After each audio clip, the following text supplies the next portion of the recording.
Cinema കവലയുടെ മറ്റൊരു എപ്പിസോഡിലേക്ക് ഏവർക്കും സ്വാഗതം. ഞാൻ ആഷിൻ ടി സെബാസ്റ്റ്യൻ.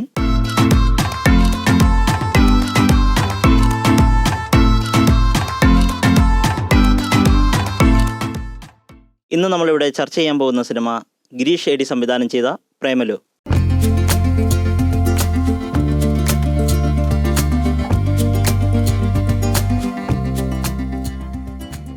ഇന്ന് നമ്മളോടൊപ്പം ഈ ചർച്ചയിലുള്ളത് Zakariya John, Ashwin, professor M Vijayakumar, Ranjini Ganapathi, അതോടൊപ്പം ആൻസൺ തോമസ്.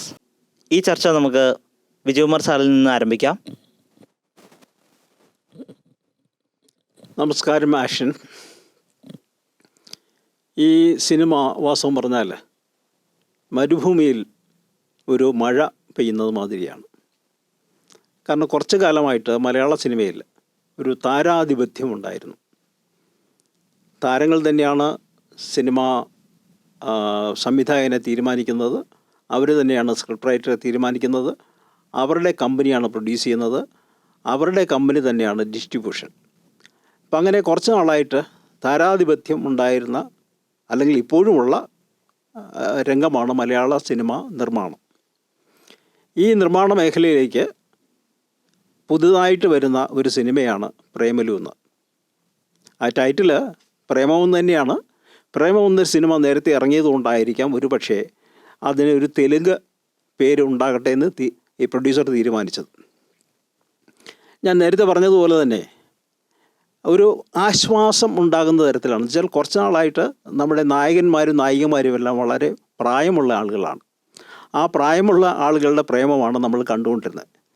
ആ സമയത്ത് 22 അല്ലെങ്കിൽ 23 വയസ്സ് പ്രായമുള്ള, പരമാവധി വന്നാൽ അവർക്ക് 25 വയസ്സ്, അങ്ങനെയുള്ള നായകനും നായികയും വളരെ ഒരു കോമഡി സിനിമയാണെന്ന് നമുക്ക് വിശേഷിപ്പിക്കാം. എന്നാൽ ഒരു ശുദ്ധമായ കോമഡി എന്നും പറയാം. കാരണം ഇതിൽ സാധാരണ നമ്മൾ കോമഡി സിനിമകളിൽ കാണുന്ന മാതിരി യുവാവും യുവതിയും കൂടെ പ്രേമിക്കുന്നു, അവർ ചുറ്റിക്കറങ്ങി നടക്കുന്നു, കുറച്ച് പാട്ടുരംഗങ്ങളെല്ലാം ഉണ്ട്. അങ്ങനെയുള്ള രംഗങ്ങളൊന്നും ഇതിലില്ല. എന്ന് മാത്രമല്ല, നായികയുടെ ശ്രദ്ധ പിടിച്ചു പറ്റാൻ വേണ്ടി ഇതിൽ വില്ലനായിട്ട് വരുന്ന ആളുമായിട്ടുള്ള സംഘർഷം സാധാരണ ഉണ്ടാകാറുണ്ട്. എന്നാൽ ഈ സിനിമയിൽ അങ്ങനെ ഒരു സംഘർഷമില്ല. സംഘർഷമുണ്ട്, ഇല്ലെന്നല്ല പറയുന്നത്. അവിടെയും നായകൻ തന്നെ ആക്രമിക്കാൻ വരുന്ന ആളുകളെ ഇടുന്ന ഒരു രംഗം ഇതിൽ കാണുന്നില്ല. അല്പം കൂടെ റിയലിസ്റ്റിക്കാണ്. നായകന് ഒറ്റ ഇടി കൊള്ളുമ്പോൾ തന്നെ വീണു പോകുന്നതാണ്. അങ്ങനെ വാസ്തവം പറഞ്ഞാൽ യുവത്വം തുളുമ്പി നിൽക്കുന്ന ഒരു സിനിമയാണ്. എന്നാൽ ശുദ്ധമായിട്ടുള്ള ഒരു കോമഡിയും കൂടെയാണ്. സമകാലിക വിഷയങ്ങൾ പലതും അതിനകത്ത് ഹാസ്യമായിട്ട് വരുന്നുണ്ട്. പക്ഷേ ആ ഹാസ്യത്തിന് ഇൻവെൻറ്റീവായിട്ടുള്ള, എന്നുവെച്ചാൽ ഇപ്പോൾ നമ്മൾ സോഷ്യൽ മീഡിയയിൽ കണ്ടുവരുന്ന ധാരാളം കമൻസ് ഉണ്ട്. ആ കമൻസ് അതേപോലെ റിപ്പീറ്റ് ചെയ്യുകയല്ല ഇതിൽ ചെയ്യുന്നത്. ഇൻവെൻറ്റീവ് ആയിട്ടുള്ളൊരു മോഡിലാണ് അതിൽ കമൻസ് പോലും പറയുന്നത്. അതുകൊണ്ട് എനിക്ക് വളരെ ഇഷ്ടപ്പെട്ട ഒരു സിനിമയാണിത്. ഇതിൻ്റെ കൂടുതൽ കാര്യങ്ങൾ നമുക്ക് മറ്റുള്ളവരിലേക്ക് പോകാം. തീർച്ചയായിട്ടും വിജയകുമാർ സാർ പറഞ്ഞ പോലെ തന്നെ ഈ സിനിമയ്ക്ക് അത്രയും ഒരു ലൈറ്റ് ഒരു മോഡാണ്. നമുക്ക് മനസ്സിൽ കണ്ട് ഇറങ്ങുമ്പോഴത്തേക്ക് നമുക്ക് ഭയങ്കര നല്ലൊരു റിഫ്രഷിംഗ് ആയിട്ട് നമുക്കൊരു ഫീൽ ഗുഡായിട്ട് നമുക്ക് തോന്നുന്നതാണ്. പക്ഷെ അതിൽ തന്നെയും അതിൻ്റെ അകത്ത് തന്നെയും ചില എലമെൻറ്റ്സ് ഉണ്ട്. ചില എലമെൻറ്റ്സ് ഞാൻ ശ്രദ്ധിച്ചത് എന്താ വെച്ച് കഴിഞ്ഞാലും, ഈ ഒരു പ്രായത്തിലുള്ളവരുടെ കാര്യങ്ങൾ അഡ്രസ്സ് ചെയ്യുമ്പോൾ തന്നെ അവിടെ 2 ഫാമിലിയുടെ നമ്മൾ കാണുന്നുണ്ട്. നമ്മുടെ നസ്ലൻ്റെ അതായത് സച്ചിൻ്റെയും അതുപോലെ തന്നെ മമിതയുടെയും ക്യാരക്ടർ പേര് ഞാൻ ഓർക്കുന്നില്ല, അവരുടെ ഫാമിലി. അപ്പം ഇവിടെ സച്ചിൻ്റെ ഫാമിലി അനുഭവിക്കുന്ന ഒരു സംഘർഷമുണ്ട്, ഒരു മാതാപിതാക്കൾ തമ്മിലായിട്ടുള്ള സംഘർഷം. അതേ സൈഡ് ഓപ്പോസിറ്റ്ലി മമിതയുടെ ഫാമിലി തമ്മിലുള്ള ഒരു അറ്റാച്ച്മെൻറ്റും ആ ഒരു സംഭവം, അങ്ങനെ ഒരു സംഭവം നമ്മൾ അതിൻ്റെ അത് കാണാൻ പറ്റുന്നുണ്ട്. അങ്ങനെ ഇത്ര ഒരു ലൈറ്റ് ആണെങ്കിൽ പോലും അതിൻ്റെ അകത്തും ചില എലമെൻറ്റ്സ് നമുക്ക് ഈ പ്രായത്തിൽ നമ്മുടെ ഒരു സമപ്രായം ഒരു 20-22 വയസ്സുള്ളവർ അനുഭവിക്കുന്നതിൻ്റെ ആ ഒരു വിഷയങ്ങൾ നമുക്ക് കാണാൻ സാധിക്കും. അതുപോലെ തന്നെ എടുത്തു പറയേണ്ടത് ഇതിൻ്റെ സംവിധായകൻ്റെ ഒരു ആത്മധൈര്യമാണ്. കാരണം ഒരു സെയിം ടെംപ്ലേറ്റ് ഏകദേശം പറയാൻ നമുക്ക് തണ്ണീർമത്തൻ ദിനങ്ങൾ, അതുപോലെ തന്നെ സൂപ്പർ ശരണ്യ, അതിന് ശേഷം ഇപ്പോൾ പ്രേമലു, ഏകദേശം നോക്കിയാൽ സെയിം ടെംപ്ലേറ്റ് ആണ് സിനിമ 3 സിനിമ. എങ്കിൽ പോലും തൻ്റെ ആദ്യത്തെ സിനിമ വൻ വിജയമായിരുന്നിട്ട് പോലും പുള്ളിക്കാരൻ്റെ രണ്ടാമത്തെ സിനിമ അതുപോലെ തന്നെ ഒരു വലിയ താരത്തിനോട് സമീപിക്കാതെ പിന്നെയും യുവതാരങ്ങൾക്ക് അവസരം കൊടുക്കുന്നു. 3ാമത്തെ സിനിമ അതുപോലെ തന്നെ വേറൊരു വലിയ പ്രോജക്റ്റിന് പോകാതെ വളരെ റൈറ്റ് ഹാർട്ടഡ് ആയിട്ട് ഒരു യങ്സ്റ്റേഴ്സിന് അവസരം കൊടുത്ത് അവർ ആ ഒരു രീതിയിലോട്ട് വരുമ്പോഴത്തേക്കും ആ സംവിധായകൻ്റെ ആ ഒരു കഴിവും നമ്മളിപ്പം വളരെയധികം അഭിനന്ദിക്കണം. അതുപോലെ തന്നെ സാറ് പറഞ്ഞ പോലെ ശ്യാം മോഹൻ അവതരിപ്പിച്ച ആ പ്രതിനായകൻ്റെ ക്യാരക്ടർ ഈ പടത്തിൽ സക്രിയ പറഞ്ഞിടത്തു നിന്ന് തന്നെ തുടങ്ങാമെന്ന് വിചാരിക്കുന്നു, അടുത്തടുത്ത് തന്നെ തുടങ്ങാമെന്ന് വിചാരിക്കുന്നു. ഗിരീഷ് ഷെഡിയുടെ ഒരു 3 പടങ്ങളും അനലൈസ് ചെയ്ത് നോക്കുമ്പം ഗിരീഷ് ഷെഡിയുടെ ആദ്യത്തെ പടമായ തണ്ണീർമത്തൻ ദിനങ്ങൾ, അത് അദ്ദേഹത്തിൻ്റെ സ്കൂൾ ജീവിതം തന്നെ അദ്ദേഹം സിനിമയാക്കാൻ ശ്രമിച്ചു. പിന്നെ എന്നാണ് ഞാൻ വിശ്വസിക്കുന്നത്.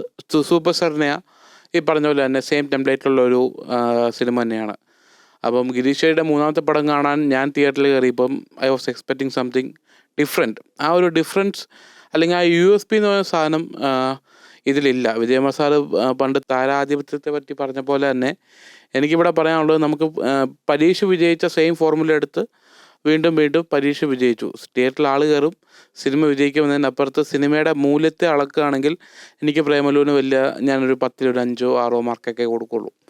അതിന് മുകളിലേക്ക് കൊടുക്കാനുള്ള മാർക്ക് പ്രേമലുവിനുണ്ടെന്ന് എനിക്ക് തോന്നുന്നില്ല. രണ്ടാമത്തെ കാര്യം, ചിലപ്പോൾ അതെൻ്റെ ഒരു തലമുറ മാറുന്നതിൻ്റെ പ്രശ്നമൊക്കെ ആയിരിക്കാം. ഞാൻ തിയേറ്ററിൽ പോയപ്പോൾ ഹൗസ്ഫുള്ളായിട്ടാണ് ഞാൻ സിനിമ കണ്ടത്. ഞങ്ങളൊരു 5-6 പേര് 5-8 പേര് ഒഴിച്ച് ബാക്കി എല്ലാവരും തന്നെ എൻ്റെ കൂടെ വന്നവരല്ല, എൻ്റെ കൂടെ വന്നവരൊക്കെ നല്ല ശരിയായിരുന്നു.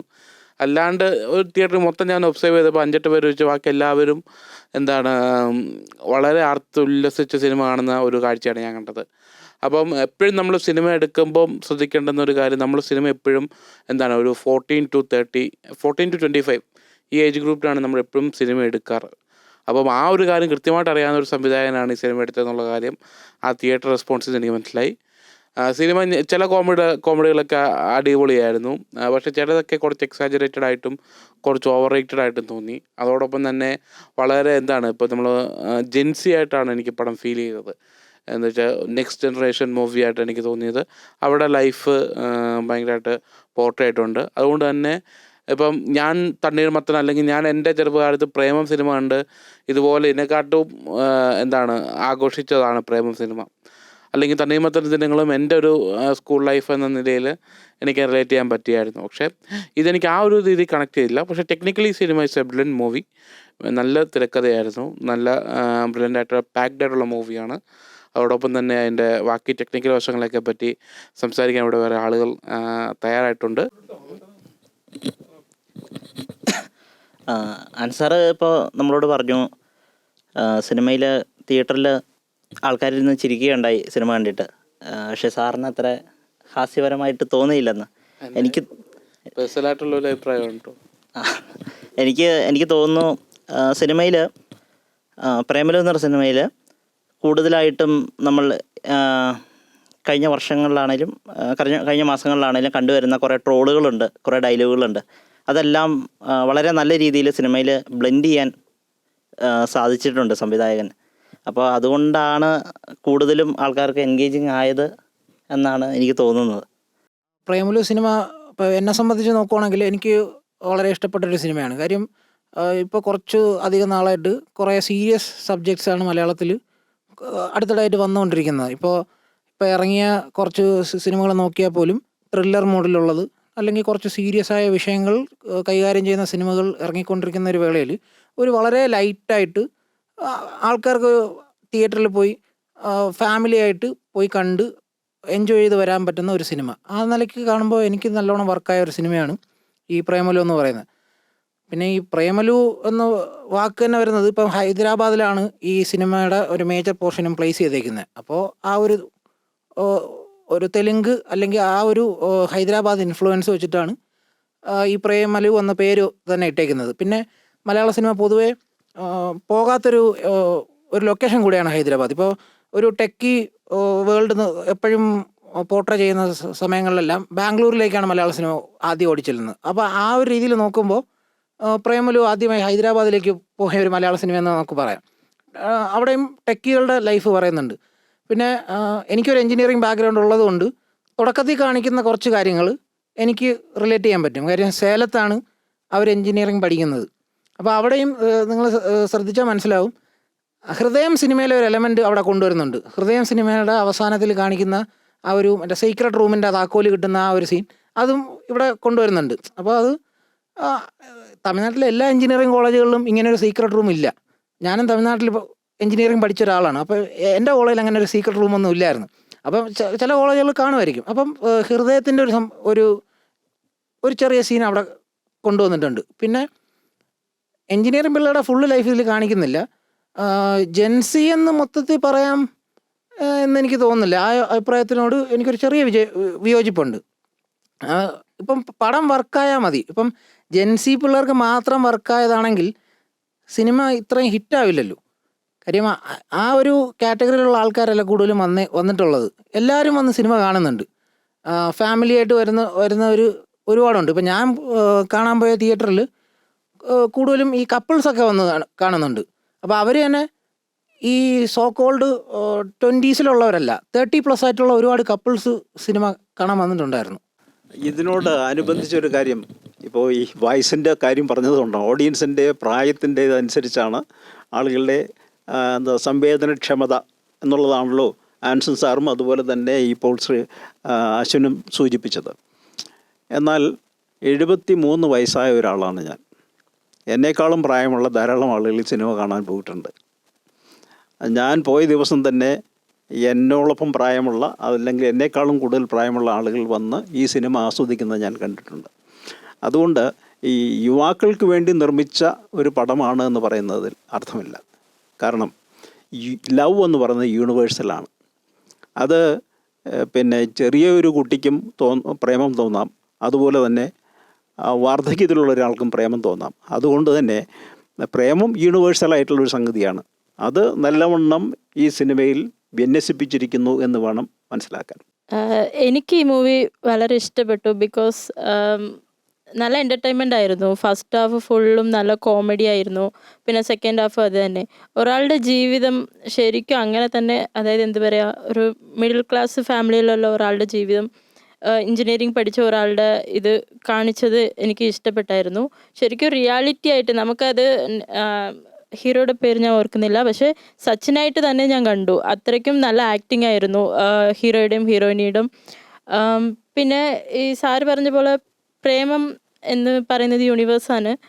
നമ്മൾ അടുത്തുള്ളപ്പോൾ ഒരാളുടെ വാല്യൂ നമുക്കറിയില്ല. അവർ നമ്മളെ വിട്ട് പോകുമ്പോഴാണ് അവരുടെ വാല്യൂ അറിയുന്നത്. ഇതിലറിയാൻ പറ്റും. ഇതിൽ തന്നെ ഒരു സീനുണ്ട്. ഇതിലെ കഥാപാത്രത്തിൻ്റെ ആ ഒരു സൃഷ്ടി ശ്രദ്ധിച്ചു കഴിഞ്ഞാൽ വളരെ രസകരമായിട്ട് തോന്നി എനിക്ക്. അശ്വിൻ പറഞ്ഞൊരു പോയിന്റിൽ ഞാൻ തുടങ്ങാം. എന്താ വെച്ച് കഴിഞ്ഞാൽ, ആ ഒരു സീക്രട്ട് ചേംബർ, നമ്മൾ ഹൃദയം സിനിമയിൽ ഏറ്റവും കൂടുതൽ സെലിബ്രേറ്റ് ചെയ്ത ഒരു സാധനമാണ് സീക്രട്ട് ചേംബർ. അത് ഇപ്പം എല്ലാ എഞ്ചിനീയറിംഗ് കോളേജിൽ സീക്രട്ട് ചേംബർ ഉണ്ടോ എന്ന് ചോദിച്ചു കഴിഞ്ഞാൽ എനിക്കറിയില്ല. പക്ഷേ ഹൃദയത്തിൽ ആ സിനിമ ആ ചേംബർ എങ്ങനെയാണ് യൂസ് ചെയ്തതെന്ന് വെച്ച് കഴിഞ്ഞാൽ, അതെല്ലാവരും തുറന്ന് കാണാൻ വേണ്ടി ഇരിക്കുന്ന ഒരു ചേംബർ എന്ന് വളരെ പരത്തി എല്ലാവരും ഉൾക്കൊള്ളിപ്പിച്ചുകൊണ്ട് പറയുന്ന ഒരു സാധനമാണത്. പക്ഷെ അത് കാണാൻ ആഗ്രഹമില്ലാത്ത ഒരാളുണ്ടായിരിക്കും ഒരു പക്ഷേ ആ കൂട്ടത്തിൽ. ആ ആളാണ് ഈ നസ്ലിൻ്റെ ക്യാരക്ടർ. നസ്ലിൻ്റെ ക്യാരക്ടർ ഒരു ഇൻട്രോവേർട്ട് ആയിട്ടുള്ള ആളാണ്. അത് ഒന്നാമത്തെ കാര്യം, അയാൾ സീക്രട്ട് ചേംബർ, എല്ലാവരും സീക്രട്ട് ചേംബർ കാണാൻ പോകുമ്പോൾ അയാൾ സീക്രട്ട് ചേംബർ കാണാൻ പോകുന്നില്ല. രണ്ടാമത് ബാറിൽ പോയി എല്ലാവരും ഡാൻസ് കളിക്കുമ്പോഴാണെങ്കിലും പുള്ളി പറയുന്നുണ്ട്, എനിക്ക് ഈ ശബ്ദം ഇഷ്ടമല്ല, ഇത്ര ആൾക്കൂട്ടം ഇഷ്ടമല്ല, അങ്ങനെ പറയുന്നപ്പം മൊത്തത്തിൽ ഒരു ഇൻട്രോവേർട്ട് ആയിട്ടുള്ള ഒരാളുടെ ഒരു attempt to get a love എന്നാണ് ഞാൻ ആ സിനിമയിൽ കാണുന്നത്. പിന്നെ ഈ സിനിമയിൽ കാണുന്ന പല സീൻസും നമ്മൾ സാറ് പറഞ്ഞു, നമ്മൾ എല്ലാ പ്രായത്തിലും, ഇപ്പോൾ സാറിന് വിജയകുമാർ സാറിന് എല്ലാ സിനിമയും കാണുന്ന ആളാണ്. അപ്പം സാറിപ്പം ഈ പടമായാലും ഇനി വരാൻ പോകുന്ന പടമായാലും സാറിന് പോയി കാണും. പക്ഷെ ഞാൻ പറഞ്ഞതിൻ്റെ കാര്യം എന്ന് വെച്ച് കഴിഞ്ഞാൽ, ഒരു സിനിമ വിജയിക്കണമെങ്കിൽ ആ സിനിമ ഇഷ്ടപ്പെടേണ്ട പോപ്പുലേഷൻ 18 to 25 അല്ലെങ്കിൽ 18 to 30 ആണ്. അല്ലെങ്കിൽ നമുക്ക് ഇപ്പം ഞാൻ എല്ലാ സിനിമയും കഴിവ് സിനിമ തിയേറ്ററിൽ പോയി കാണുന്ന ആളാണ്. ഞാൻ ഏറ്റവും ആൾ കയറാത്ത സിനിമയ്ക്ക്, ഈ അടുത്ത കാലത്ത് ഇറങ്ങിയ ഏറ്റവും ആൾ കയറാത്ത സിനിമയ്ക്കും ഞാൻ തിയേറ്ററിൽ തന്നെ പോയി കണ്ട ആളാണ്. അപ്പം എല്ലാ സിനിമകളും കാണുന്ന ആൾക്കാർ എല്ലാ സിനിമകളും കാണും. പക്ഷെ ഒരു സിനിമ സാമ്പത്തികമായി വിജയിക്കണമെങ്കിൽ അത് എപ്പോഴും ആ ഒരു കാലത്ത് 14 to 25 ഏജ് ഗ്രൂപ്പിലുള്ള ആൾക്കാരെ അവർ തിയേറ്ററിലേക്ക് പർപ്പസ്ഫുള്ളി ഡ്രാഗ് ചെയ്യാൻ പറ്റിയാൽ മാത്രമേ സിനിമയ്ക്ക് ലാഭം ഉണ്ടാവുള്ളൂ. അതുകൊണ്ട് സിനിമ മികച്ചതാണോ എന്ന് ചോദിച്ചു കഴിഞ്ഞാൽ അങ്ങനെ അല്ല എന്നാണ് ഞാൻ പറയാൻ ആഗ്രഹിക്കുന്നത്. കാര്യം അതിലും മികച്ച സിനിമകൾ ഇവിടെ തിയേറ്ററിൽ ആളുകൾ കാണാതെ ഈ ഒരു ഏജ് ഗ്രൂപ്പിന് പറ്റാത്തത് കൊണ്ട് മാത്രം, അല്ലെങ്കിൽ ഈ ഏജ് ഗ്രൂപ്പിനെ തിയേറ്ററിലേക്ക് ആകർഷിക്കാൻ പറ്റാത്തത് കൊണ്ട് മാത്രം കളക്ഷൻസ് വളരെയധികം കുറഞ്ഞു പോയി.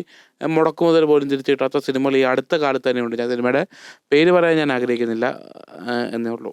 തീർച്ചയായിട്ടും അൻസർ സാർ പറഞ്ഞ ആ ഒരു കാര്യത്തോട് എനിക്ക് യോജിപ്പുണ്ട്. കാരണം എന്ന് വെച്ച് കഴിഞ്ഞാൽ, ഏതൊരു സിനിമയാണെന്നുണ്ടെങ്കിലും അതിൻ്റെ ഒരു ഇനീഷ്യൽ ഒരു അട്രാക്ഷൻ, പെട്ടെന്നൊരു ക്രൗഡ് വരുന്ന ഒരു ഫീലുണ്ട്.